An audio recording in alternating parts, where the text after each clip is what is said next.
Well, welcome everyone to the Eastside Freedom Library and this special program in conjunction with the tour in defense of Julian Assange. I'm Peter Ratcliffe, the co-executive director here at the Eastside Freedom Library. And I want to especially thank my colleagues, Carla Greeley and Clarence White, for their work on this program today. I also want to thank Women Against Military Madness for their help and indeed their invitation that we host this event. For those of you who don't know about the Eastside Freedom Library, we are in the midst of our 7th year of being in operation. Our mission is to inspire solidarity, work for justice, and advocate for equity for all. We are in the midst of a predominantly immigrant working class neighborhood on the east side of St. Paul, Minnesota. And our primary goal is to work with our neighbors to create bridges for them to share their stories with each other, learn about each other's experiences and ideas, and as we say, hopefully inspire solidarity. When we were offered the opportunity to host our special guests today, John and Gabriel Shipton, who have traveled a great distance to be in the United States and to be with us. We thought it would be productive to have a conversation that included people who are working in independent media here in the Twin Cities. And so we have assembled Petros Haile, and let me read a brief bio of Petros's. He is an Eritrean born and raised in Ethiopia. He's been a community organizer and activist here in Minnesota since 1986. And he's the founder and publisher of African Global Roots, a Pan-African networking and entertainment group. Here is their journal. And we also have with us Cirien Saadeh. Dr. Saadeh is an Arab-American journalist and educator who works at the intersections of journalism, social movements, education, and sustainability. She currently serves as executive director for The Uptake, a community news organization based here, and she's an associate faculty member at Prescott College in Prescott, Arizona, where she teaches in their social justice and community organizing program. Cirien also produces and hosts a local radio podcast, The Radical News Hour, currently airing on WFNU in Frogtown. We have my good friend, Sheila Reagan. Sheila is a freelance journalist based here in the Twin Cities.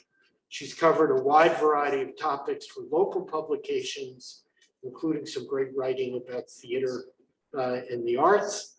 And she's recently been publishing in the Washington Post and the Guardian, and she had a piece in the Guardian yesterday. So our plan for the day is we will hear from John and Gabriel about their tour and Julian Assange's case and where the case is at the moment, and what we all have at stake in this case. And then we will turn to our local independent journalists who will speak about how issues of free press, freedom of speech, interference with media are impacting the work that they're doing here in the Twin Cities. And then we will invite you to type in questions into the chat function on Zoom, or if you're watching on Facebook, type into the comment function on Facebook, and we will try to give your questions an airing and a response. So let me turn things over to John and Gabriel. They get to go first because they've come the greatest distance. Thank you very much, Peter. It's a pleasure to be here today. Normally Gabriel goes first, but I guess I can go to today. So always in these discourse. It's what to do and what to say looms large, and particularly as what you say relates to what can be done and what has evolved, and the results of that. So to bring us into the continuing present, the results of what has been said in the past and what has been done in the past, and to say something fresh and new. In particular, the revelations of Wikileaks, they're all held in a library. They're all allegedly provided by Chelsea Manning, covering 5 great important areas. One is the Afghan war files. The other is the Iraq war logs. Then is the diplomatic cables. Then is the Guantanamo Bay files. And finally, Vault 7, which revealed to us the techniques or the engineering that allows CIA and other alphabet agencies, we call them, to confuse, deceive, and overlook all that we do on the internet. The purpose of which, of course, is to model a society allowing the CIA and the State Department in Washington to cause us to think one way when we would be of greater benefit thinking another way. In other words, they divert our energies, the care for our community, the love for our families, and the becoming of ourselves to their own ends and not ours. Cynicism involved is bottomless. Often you will think that a revelation, or if you want to use the term, the revelations of a whistleblower or a leak, often you may say to yourself, oh my God, here we go again. My government has done another heinous crime or a war crime, committed this or committed that. It's just that these constant revelations of governmental misbehavior are onerous and oppressive.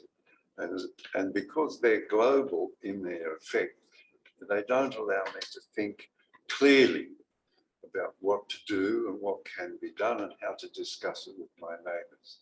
It's like saying, for example, climate change.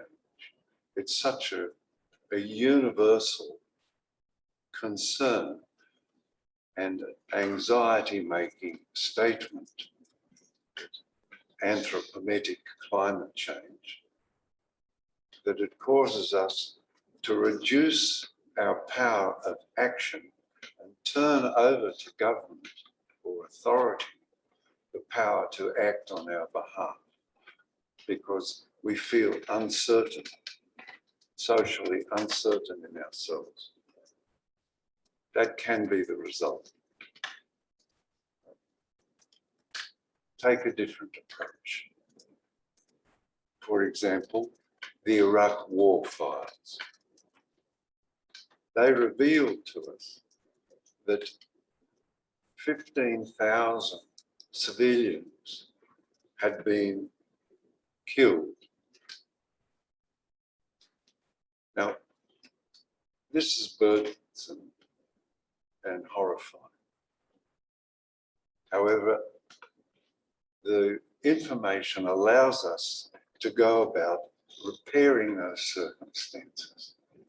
Another leak in the diplomatic cables. In 2006, some soldiers, now make this point very clearly, when you send soldiers over to another country which is defending itself through IEDs and secretive attacks and snipers, the soldiers become ceaselessly anxious. And the consequence of that, they become unruly and don't follow the rules of engagement, or the rules of engagement are changed to suit the anxiety of the soldiers. That's one. The other point is that to pacify, and that's what the soldiers are there for, to pacify a community, the rules of engagement are encouraged to be utterly ruthless. Now, that's not the soldiers' fault. That's the responsibility of the general staff. So it's not the soldiers' fault. However, the soldiers become unruly. In 2006, they went into a family home just outside Baghdad and murdered all the occupants, the mum and dad, the extended family, the children, the grandfather, grandmother, uncles and aunts. Contemplating this crime, they called in an airstrike and obliterated from the earth all trace of those human beings. When this was revealed in the cables, in the diplomatic cables, a cable went from the ambassador in Baghdad to the State Department. The Iraqi government was able to read it. Having read it, the Iraqi government was able to gather up its courage and refuse to sign and agree to the Status of Forces Agreement, which means a Status of Forces Agreement allows for the occupying soldiers not to be charged under the ordinary laws that govern all other Iraqis. They refused to sign it. As a consequence, the war stopped and the troops were withdrawn. So leaks and whistleblowers can stop wars. Not only that, they can prevent wars. For if we know and knew a little more, if David Kelly, who was one of the weapons inspectors specialising in chemical weapons, revealed to the public on the BBC at the beginning of the march to war organised by Tony Blair. He was later found dead under a tree and considered to be murdered. If that revelation had been published, it would have the fruit that to prevent a war. These people, the Tony Blair government and the Bush government, wanted a war in order to destroy Iraq.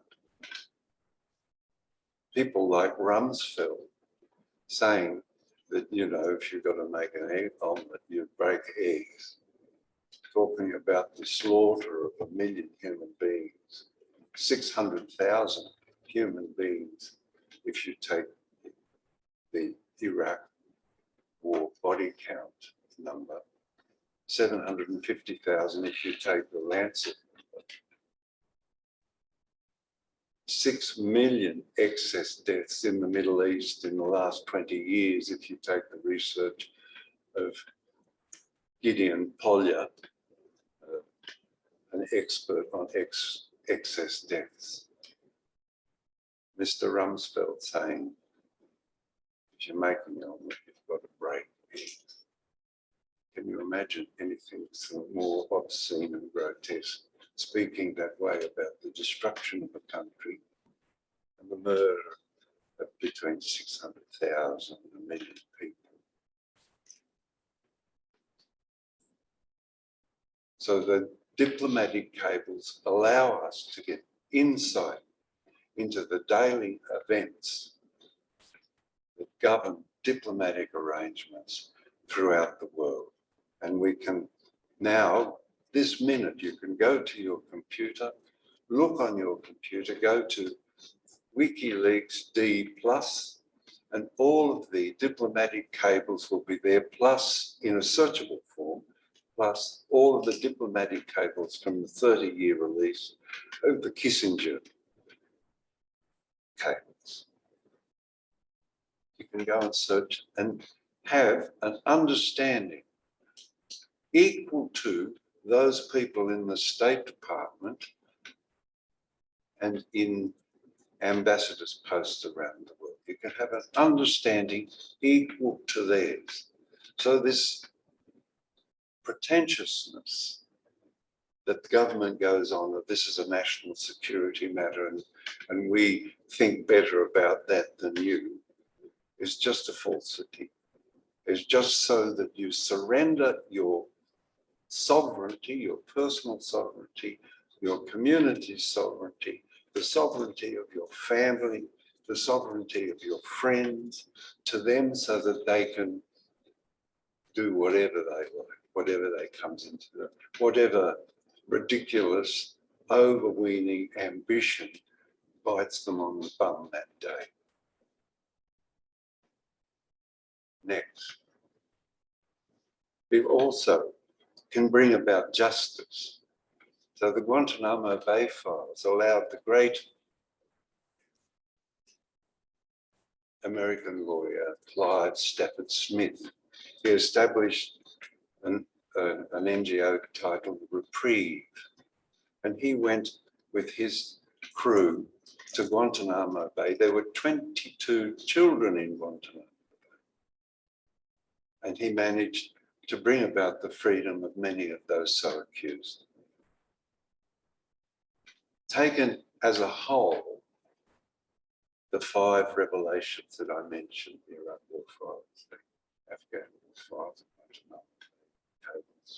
taken as a whole, in the fullness of time, it's 10 years, a nation state as rich and gigantic as the United States empire takes a bit of a while to turn around. So taken as a whole, all of those grasped in a single moment, those revelations. 10 years later, we see that they've left Afghanistan. They've left Iraq. They're closing Guantanamo. They're leaving Syria. So you see, grasped as a whole and in the fullness of time, and 10 years is not much in the history of a state, especially one as rich and powerful as the United States. 10 years is not much. Those revelations seeping into the culture of the people of the United States have brought about a fundamental change. Of course, the United States, well, I'll say Washington, because the people of the United States treat me really well. Washington, so that seeping into the culture of the people of the United States, realizing, percolating up into Washington, it percolates up. They're not rainmakers, these people. History exists in us. Percolating up to them, they remove the troops from Iraq, from Afghanistan, discontinue the destruction of those societies, close Guantanamo Bay. So that is the result. That is the wonder of the internet, housing all of those files in D+, Wikileaks, for us to see at any time and educate ourselves to the level of the State Department diplomats, all of them having a PhD. Why? I mean, a PhD, these people have done 2 things, I'll finish on this, that are really questionable. One is they take to themselves and hold themselves above us and say that we are the holders, we know where the elephants lie down, we know where the source is. We have access to the source. You people, we will guide through the desert across the Red Sea, whatever metaphor that they want to use to separate themselves from us. This is a profound stupidity, moronic beyond belief, for they are part of us. And the education level and the level of culture that we hold within ourselves creates them. And this distinction that they put upon themselves brings them to ruin and us to ruin.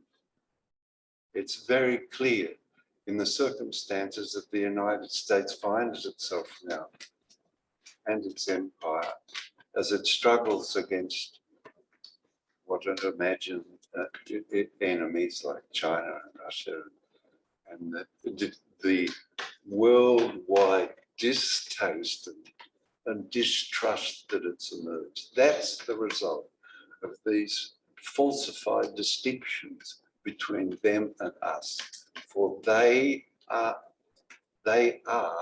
essentially, fundamentally created by the level of culture and education within us. There's no distinction here. And having made these distinctions for 20 years, they've done, well, let's say, I'll take Oliver Stone's figures. Having made these distinctions for 30 years, they've destroyed 14 countries, squandered $12 trillion, the treasures, the great treasures of the United States, squandered on wars to advance a hegemony which failed, and knowingly, predictably was going to fail.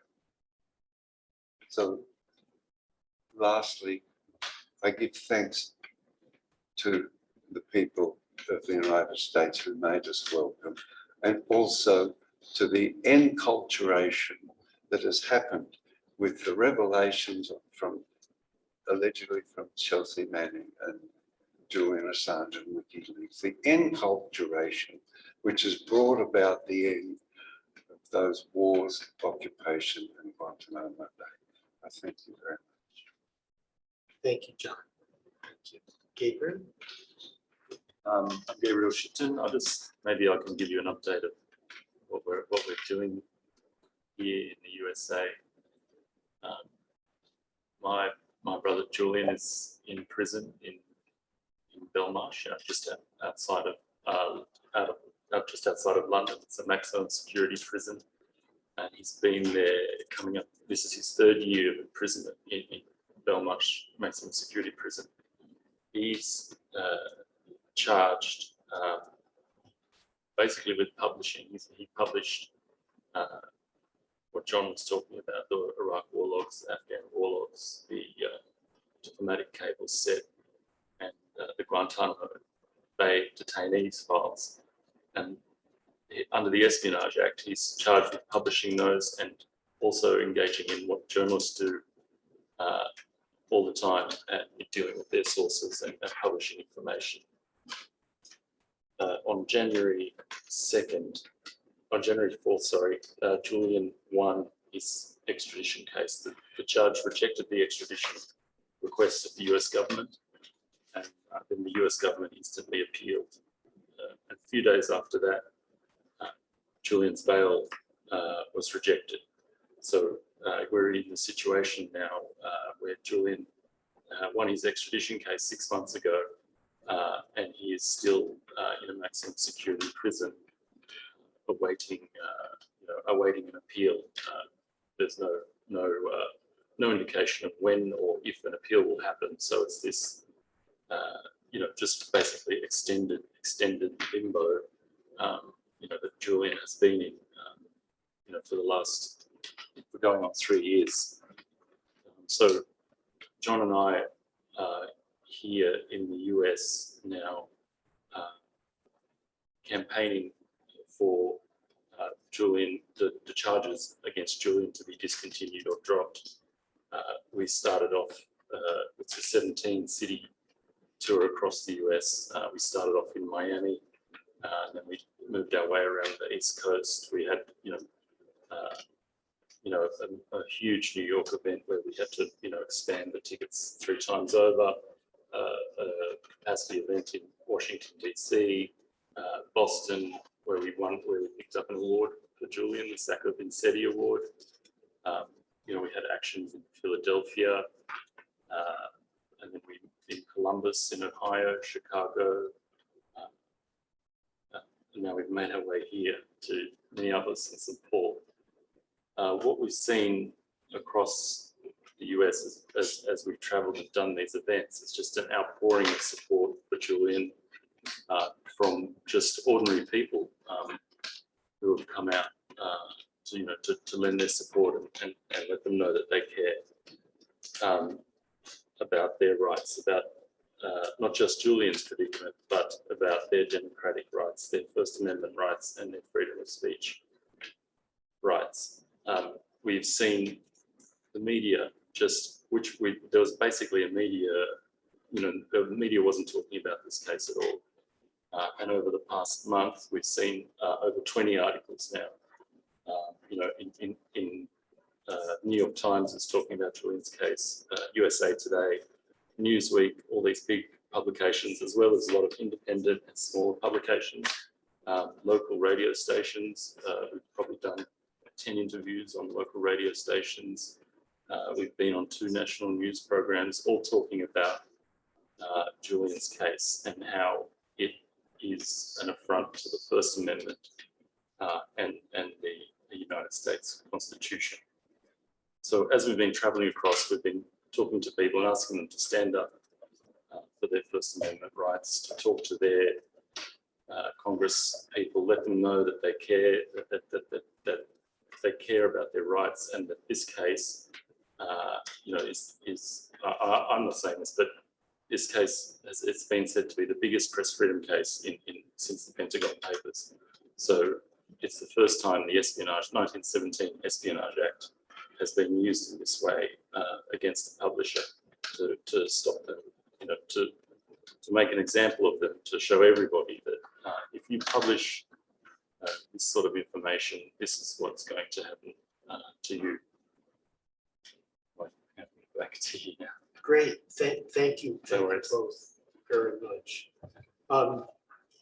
Cirien, would you like to start?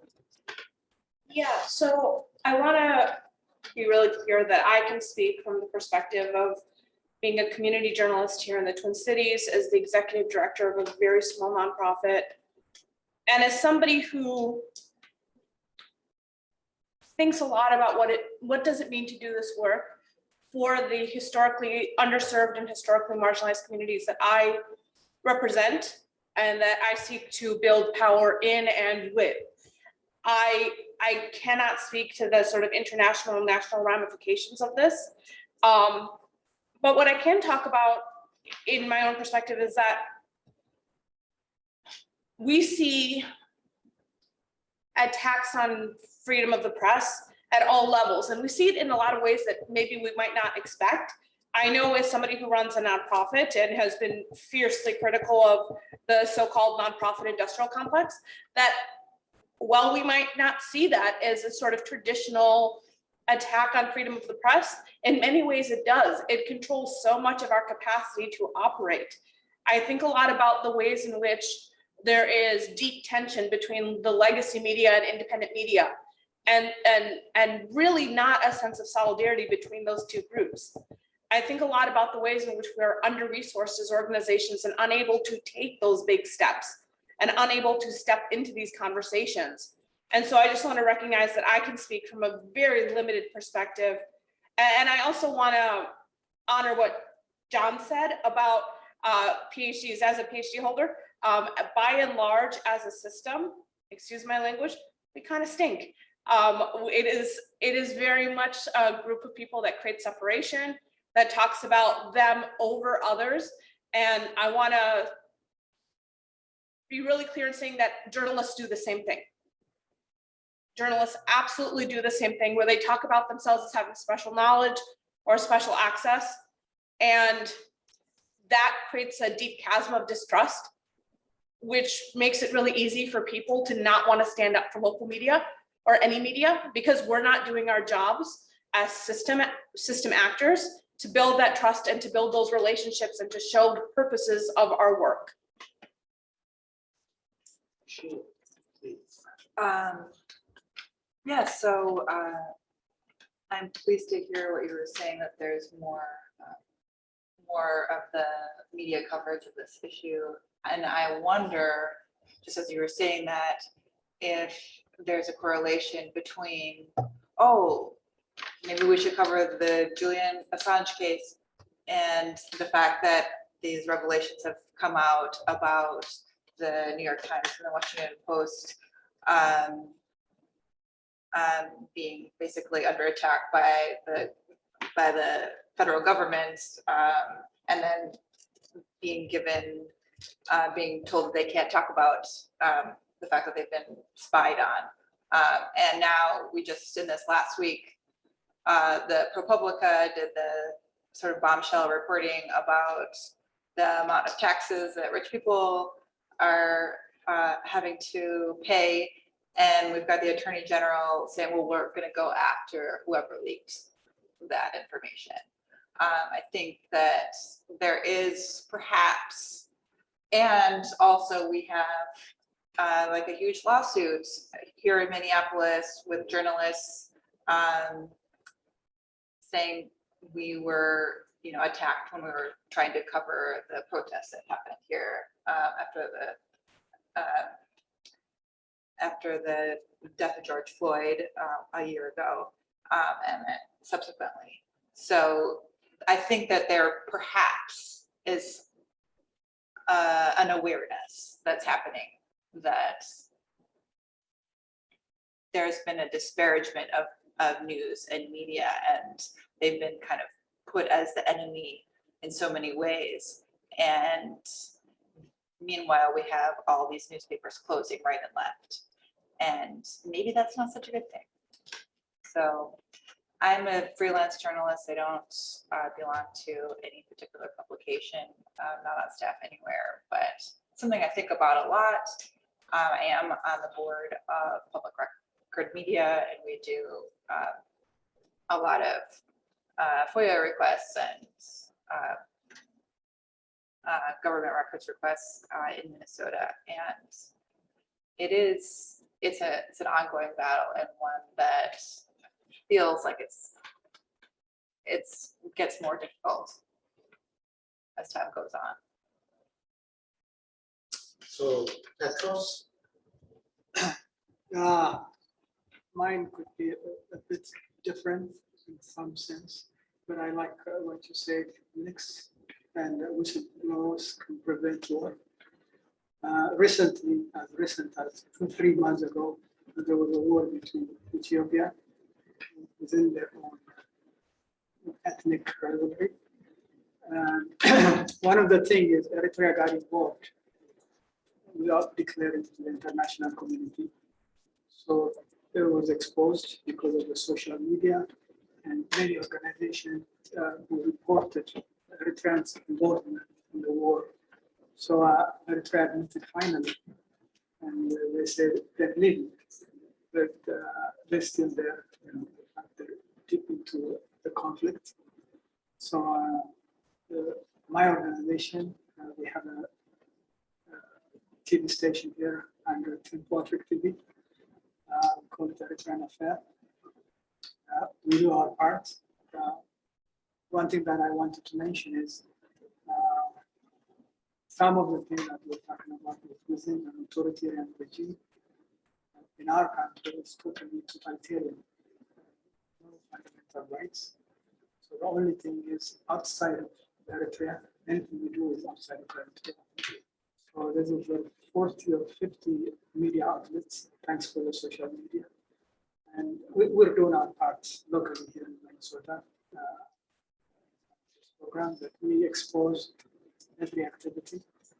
One of the ugliest parts that the government did is during 9/11, September 11, within that week, he imprisoned 15 journalists in Eritrea, and they're still in jail for the last 20 years, and nobody knows what they are. Some of them are thought to be dead, but no relatives visit them.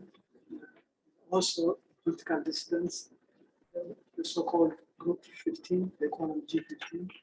Again, they were in jail within that week, that September 11, 9/11, and nobody knows where they are.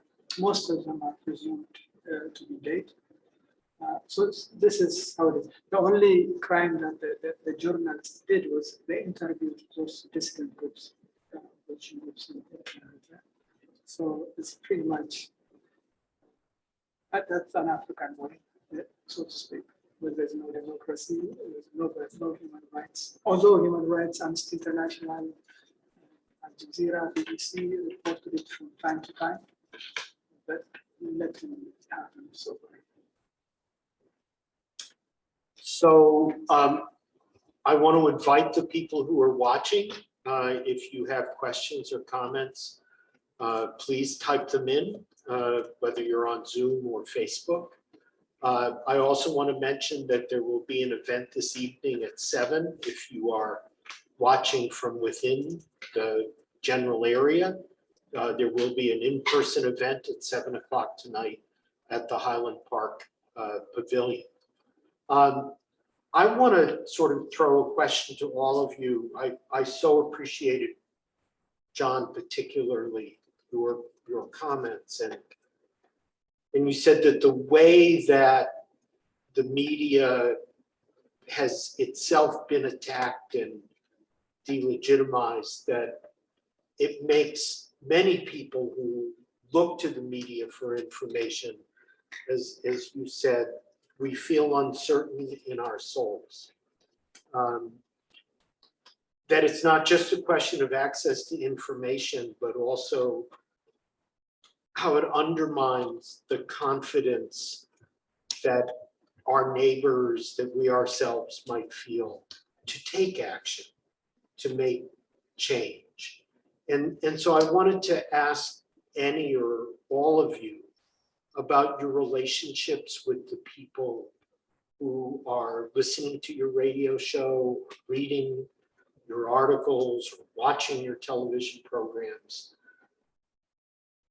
How are you feeling about how they are feeling about their access to knowledge and their opportunities to take action to change their lives for the better? Cirien, please. I think a lot about the rise in conspiracy theory culture. I think that independent journalism needs to have a code, and so often we see people stepping into YouTube and podcast spaces and bringing those conspiracy theories to light and not really giving them context or sharing this sort of fake news. And that has got so much more power because the codes that journalists, whether independent or legacy, live by have been delegitimized, whether externally by government actors or even internally. I think a lot about the ways in which the values or so-called values of objectivity are used to kind of keep journalists from stepping into the fray and saying, we're going to be really transparent about where this comes from and the ways in which that's being used against us. And I really am scared about conspiracy theory culture. That scares me because I'm seeing, I mean, and not just when we talk about things like COVID or anything else, but just the ways in which it means communication is it's almost impossible to have two-way communication right now because people are learning from completely different schools of thought, not just textbooks. I think a lot about right now, critical race theory is something that I think has a lot of pertinence to the discussions we have. It's something we should be teaching. It's something I specialized in as a academic and in my work. And I think the fact that so many are banning that discussion, it scares me because it means that we're going to have, I mean, in Minnesota, for example, if we've got Minneapolis and St. Paul and some of the inner ring suburbs making sure to center a critical race theory discussion, and we've got parts of rural Minnesota banning that discussion, then we're going to have an electorate that is not even in the same pedagogy, let alone, or speaking the same language. I mean, that's scary. And again, I think it comes from attacks on the media, attacks on academic, schools and academia. It comes from all these, and that's scary. It honestly scares the heck out of me. Anyone else on what you see the impact and what you're hearing from people who are listening, reading. John, please. Well, Gabriel and I sort of, we're in this, not quite the center, but very close to the center of a hurricane vortex where you constantly come across people who are dissatisfied in one way or another with the actions of government, and why shouldn't they be? And the stream of ideas is, has multipolarity and great variety. These will settle out because the media has undergone affiliation. Legacy media has undergone affiliation to government. That's clear. There's never a war they don't like. Whereas social media, it has a beauty, a great beauty. So you take Facebook, this is a phenomenon of Facebook, not speaking of, or other, not the management. The management class just affiliated with certain aspects of government. Leave them out. The beauty of Facebook is that we put pictures of our kids up. We talk about what we're going to do. We get groups together. We discuss ideas, and the flow of information can be pretty constant, and hints at erudition, which you can follow up to the level of your curiosity and time. It has a great beauty. And also it has the flaws and the beauty of being human. So sometimes we preach about somebody else and say, well, don't cut your front lawn or something, some silliness that we go on. Suddenly we bitch about each other, and that's fine because it, the tensions, the communal tensions need communal space to flow out and amalgamate if necessary.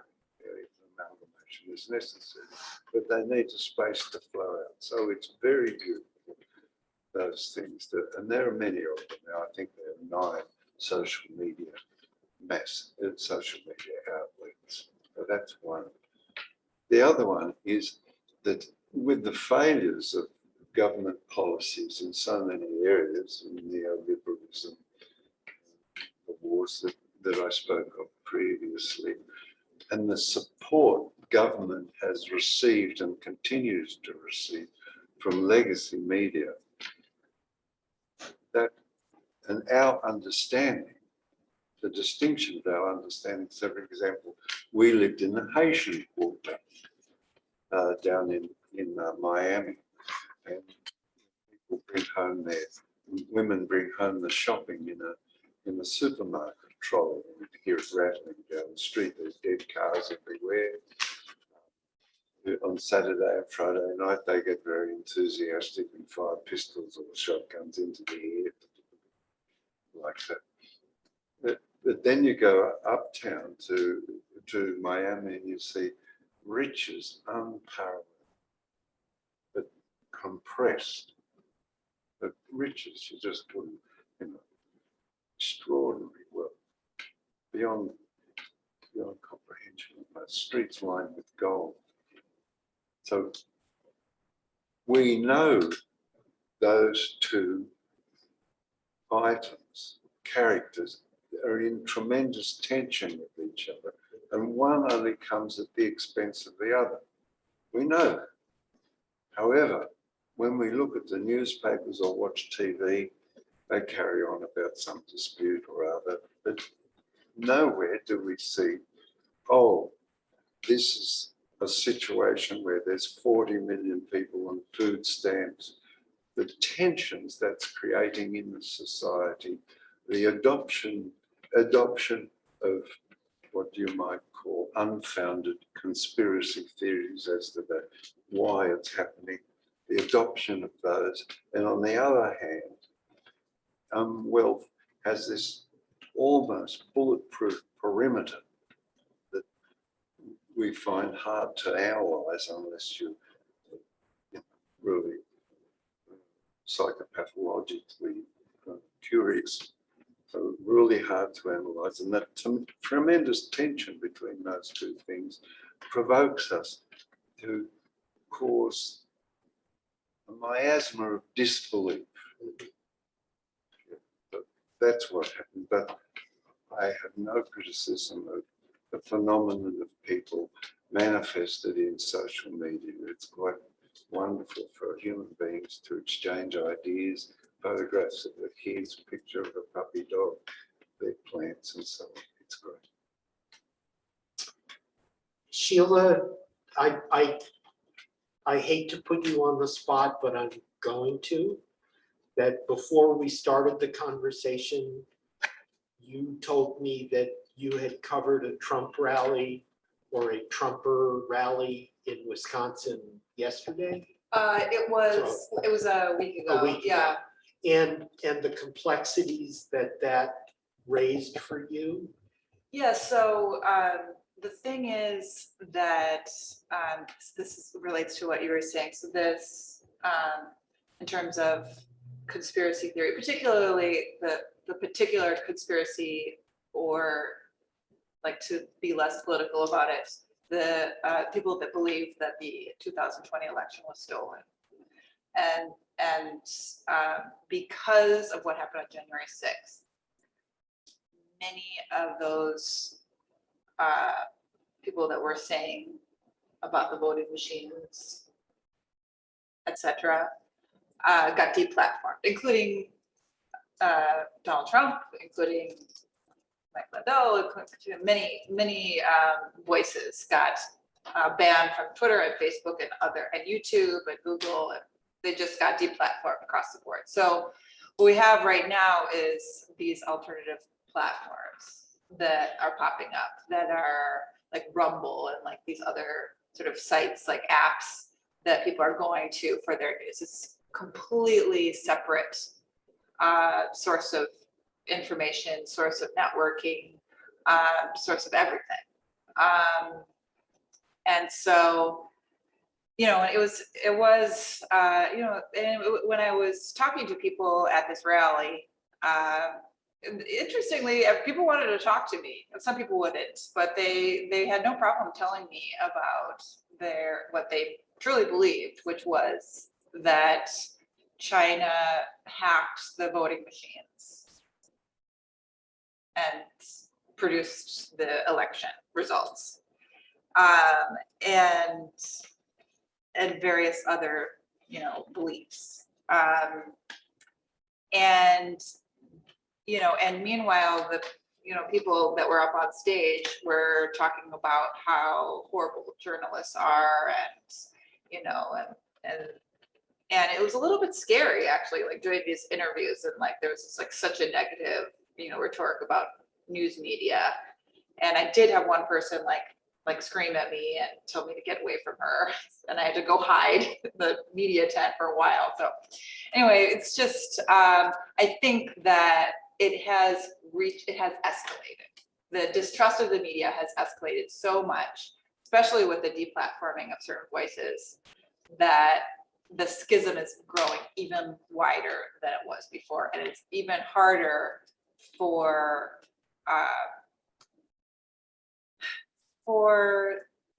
the journalists to be able to present the news, for people to trust institutions like the media, like the CDC, like these things that in the past, who would have thought that we wouldn't believe what the director of the CDC told us was primary public health information. But now we are in a situation where people do not believe that top health person. So how do we fix it? I do not know. Well, that's a good lead into the first question that's come in from folks out there watching.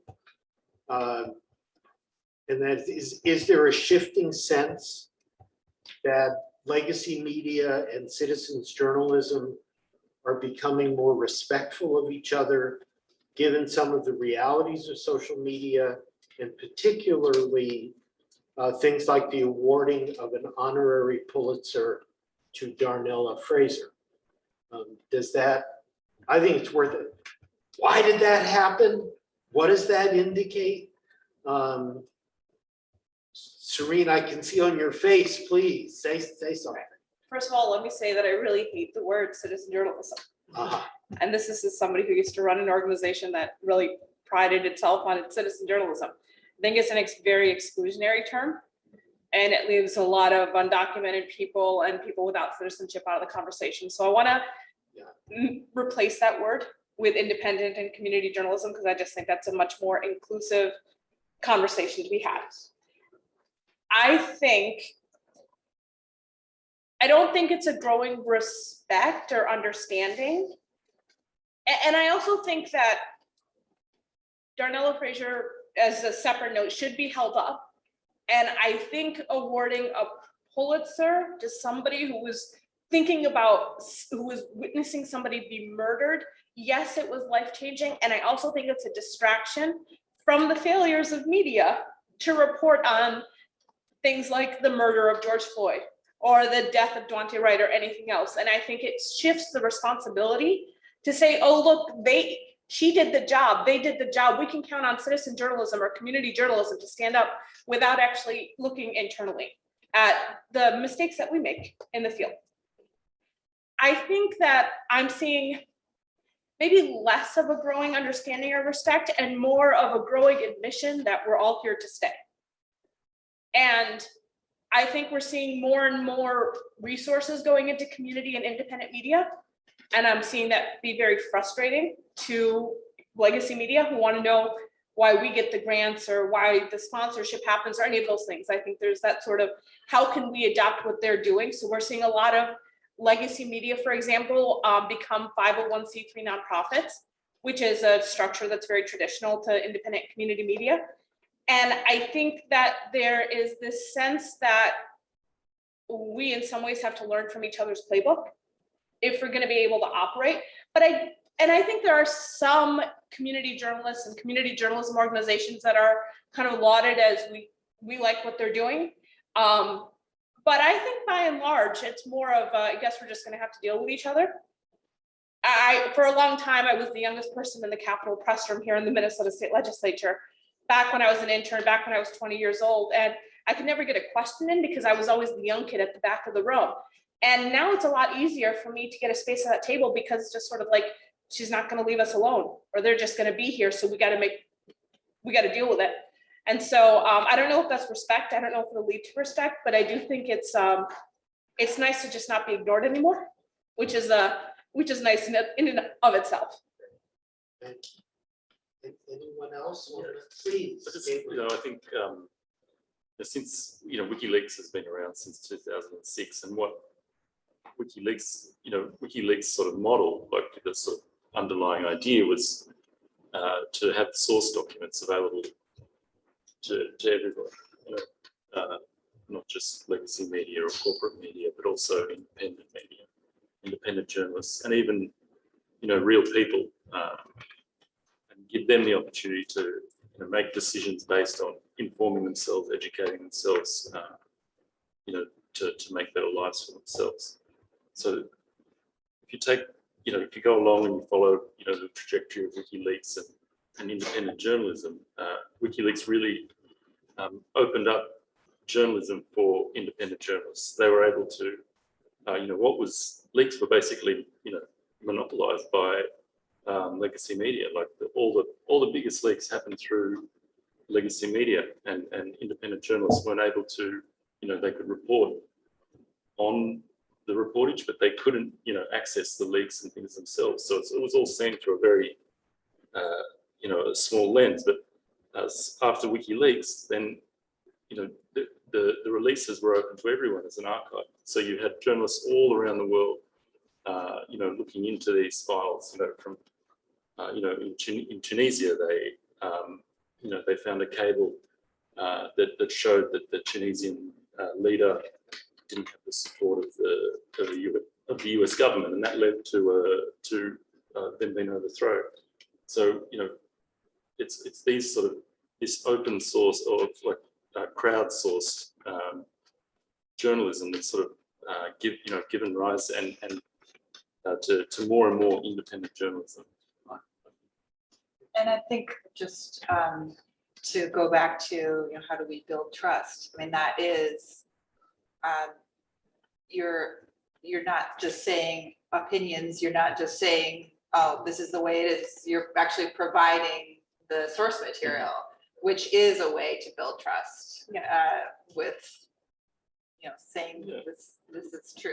Yeah, and I think a lot of trust was lost, especially around the Iraq War period, where those lies were propagated to enter that war, and so then all these leaks and things came out related from those lies and those wars, and people were able to see through, what the media was complicit in these sort of things, and so a lot of trust was lost in the media, especially in legacy institutional media. So, that they have to work to earn it back. Otherwise, independent media will just keep growing and growing, and their audience share will just shrink and shrink.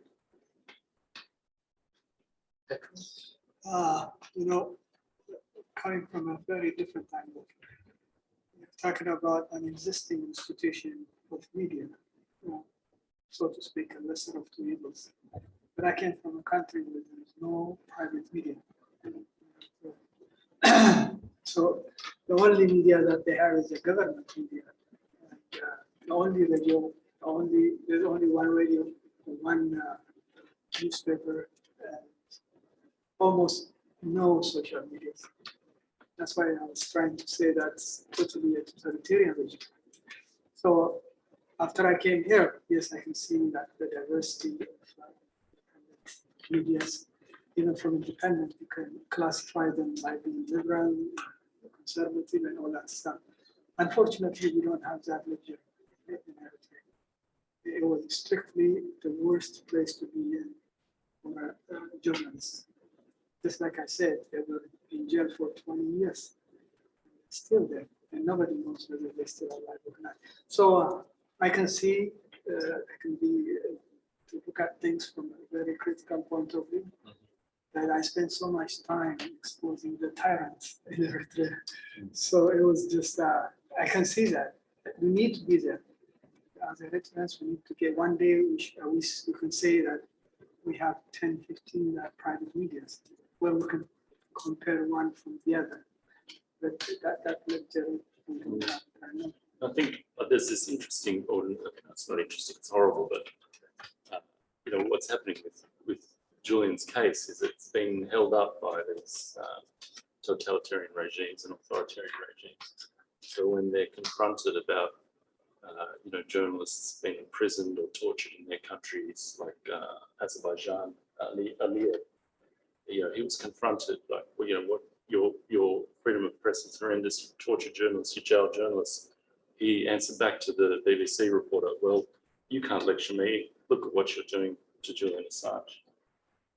The Chinese foreign affairs spokesperson, they were confronted about their press freedoms in China. And they responded, you can't lecture us. Look what you're doing. You've got a journalist, a publisher in jail in the UK. The UK Russian ambassador was confronted about Navalny. He said, you can't say anything to us about Navalny because down the road, you've got a publisher and journalist in prison as well. So I think Julian's predicament and his fight is something that, if something is done about it, if his prosecution is discontinued, it sends a message all around the world to these places where, that places that don't have the rights that we have, the United States government can then, take the moral high ground when pressuring these places to have, more open press, more human rights, more press freedom, because at the moment, they just have this Assange problem. So I want to tell one story, and actually about a project that was researched here and has just reached culmination. And that is 2 high school seniors were doing a National History Day project. And they had learned about, and someone I knew nothing about, an African-American woman named Ethel Payne, who was the first Black woman in the White House press corps.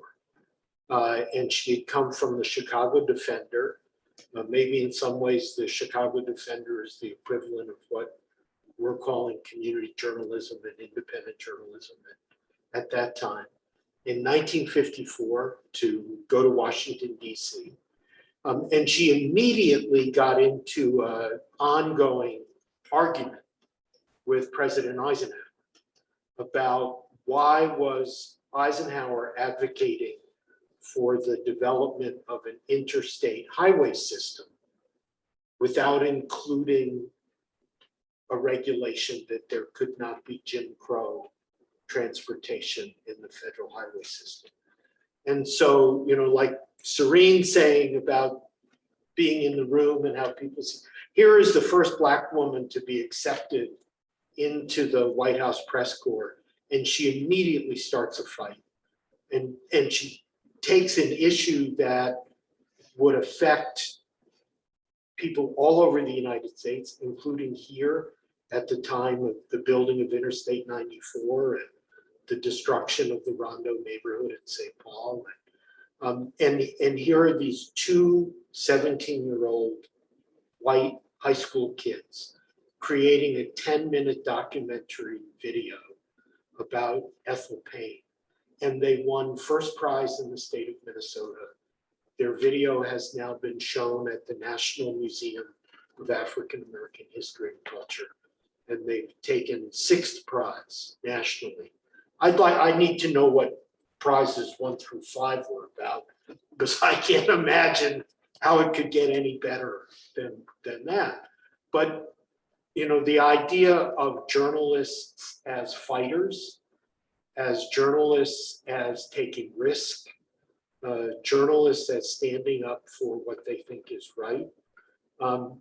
There's a good long history of that around the world, not just in the United States. And I'm thrilled that these kids found the resources here at the Eastside Freedom Library to tell that story. So please, Cirien. Will you share the link with that to us? Oh, sure. I've posted it on our Facebook page. Really on. But sure, no, I'll send you the link. It's the best 10 minutes you'll spend. Sure. Yeah. So I want to maybe close with this question that's come in from one of our viewers to John and Gabriel. And it's a good time for us here and people watching to think about this. What's the most important thing that you think that we can do here in Minnesota to further Julian's cause?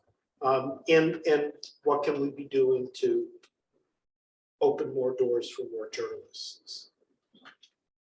So what we've been talking to people about doing all over the country is just, you know, getting in touch with their Congress people and telling them, you know, that they care about this case, that you know, that they care about their First Amendment rights, their democratic rights, they care about their press freedoms, and that they want, you know, they want their Congress people to do something about it. I think that's what we sort of, you know, we find that, you know, if people can work locally and achieve something locally, then you know, you get much better momentum, things like that. One example was in Australia. There was an electorate or a district, and they got a local petition together. And in Australia, we've got a support Assange parliamentary group. So there's 26 MPs actually, parliamentarians who are in a group that support you know, the dropping of the charges against Julian. And this petition was to petition a local member to join that group. And, you know, so the petition was put together locally, put in local businesses. They got people together I think it was like 500 or 600 signatures, and they gave that to the MP, and then that MP then joined the Support Assange group. So they now have that petition, they now have that grouping of all the numbers and people on that thing, so now they can organise locally and for other issues or even further pushing for Assange to be free. So that was one sort of example that it's interesting on. It doesn't take much to move things, with your neighbours and friends. I think that's the. What was it, the local constituents of the representative? Yes, so it was a local constituents. So it's people from that electorate, or districts, I think you call them here, congressional districts. Yeah. The other with journalism, the journalists will rise up to the challenge as we do, and use facilities like Patreon or Substack. That will create space and enthusiasm and movement for journalists, so they get a little bit of money, carry another investigation, publish that. There are many. Substack, I know because I read it each day of the Greenwald, and Patreon, I read for a couple of other writers. Medium, I also read. So there's 3 avenues for encouragement and creation, deeper, more, well, that's insulting, a deeper and vigorous journalist class.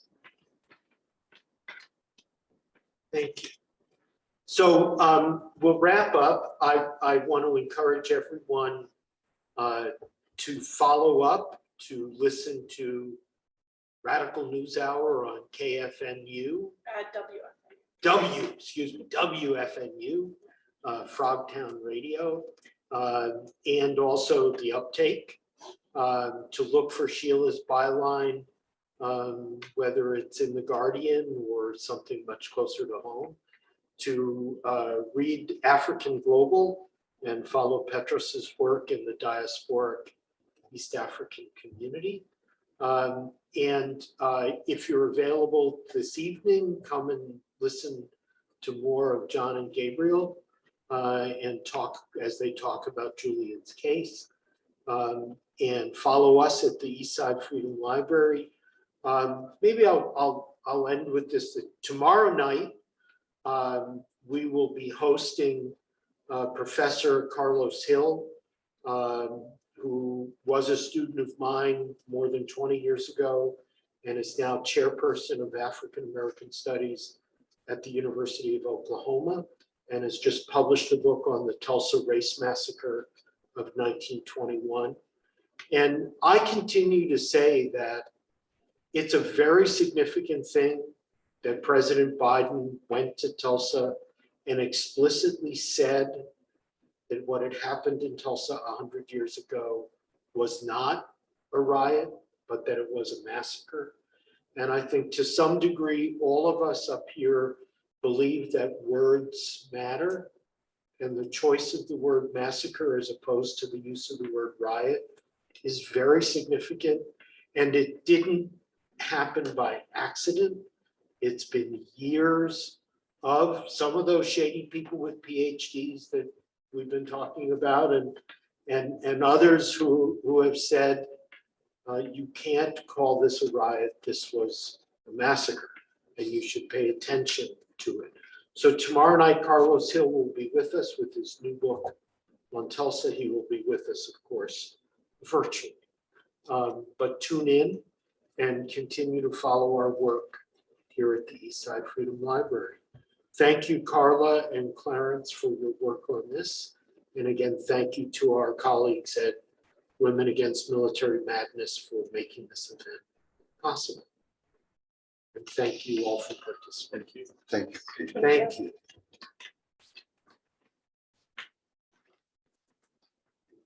Tough in the trail. Outside. Everything has to be outside.